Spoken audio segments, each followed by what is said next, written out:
Пацаны, еще один небольшой нюансик.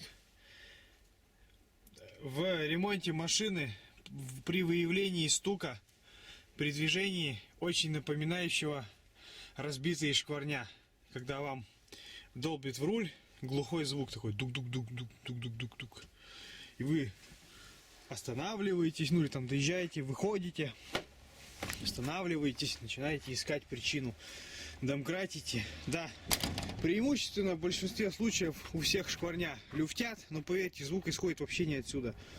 Обычно это втулки амортизаторов, вот эти вот, верхняя или нижняя. Еще бывает кронштейн, на который крепится верхний амортизатор, вот этот. То есть здесь где-то или сверху на двух болтах. Но такого вот чуда я еще не видел. И сам сколько раз сталкивался, и пацаны рассказывали, что появляется вот этот звук, думаю, что шкварня, перебиваем шкварня, ничего не происходит. То есть как било, так и бьет. Потом просто все забивают и так и ездят. А звук знаете откуда? Из него, из амортизатора. То есть, ну, понимаете, он же состоит из внешнего стакана и внутреннего штока. И когда первый начинает ходить во втором, не знаю, слышно, нет, сейчас я...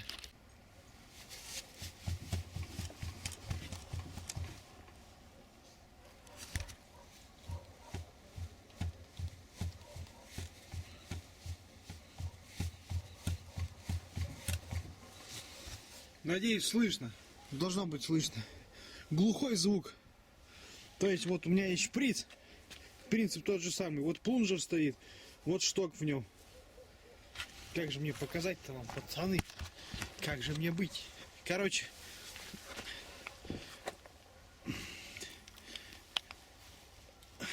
Вот. Работает. А вот в этом месте, смотрите. То же самое там происходит. Так умирают амортизаторы. Конкретно это Plaza X-Drive простояла у меня 3 года. Никаких нареканий, никаких претензий к заводу нет. Машина как такового асфальта не видит. Поэтому я попал на 2 амортизатора. Задний нормально, проверил уже. Вот задние вообще не люфтят. Передний люфтит. Левый очень сильно, правый терпимо. Левый постоянно под нагрузкой, потому что водитель всегда сидит. Бензобак здесь. Правый, ну, более-менее. Поэтому вот там живет этот звук. Если у вас вдруг что-то долбит, не спешите менять шкварня. Проверьте на наличие вот такой неисправности, потому что поменять амортизатор куда проще, чем перебрать шкварня. Если у вас в шкварнях есть небольшой люфтец, не надо ничего разбирать. Ездите, все будет нормально. Вот такой небольшой мой опыт опять вам всем, кому понравилось. Палец вверх, подписывайтесь, следите, может еще чего выявлю интересного. Всем пока.